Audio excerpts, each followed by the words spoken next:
Sambusa tokko bilishan. Eeggachi baatee waan nyaannee. Eeggachi baatee.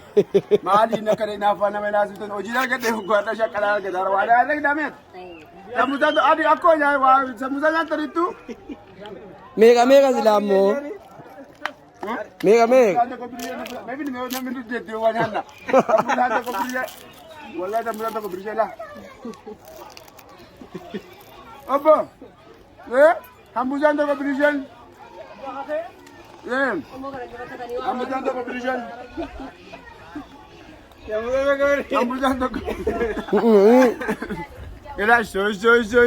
Meeqa beektaa? Tokko ati lama nyaattee kan gibri kun ilaa. Eeguma lafti baree waan nyaanne irraan sobiin. Ilaa no. Mata dia beekala kan nyaattee camlaa qabaan galti dheeraa. Eeguma irra baree nyaanne. Qaabi kan hangi kudhan.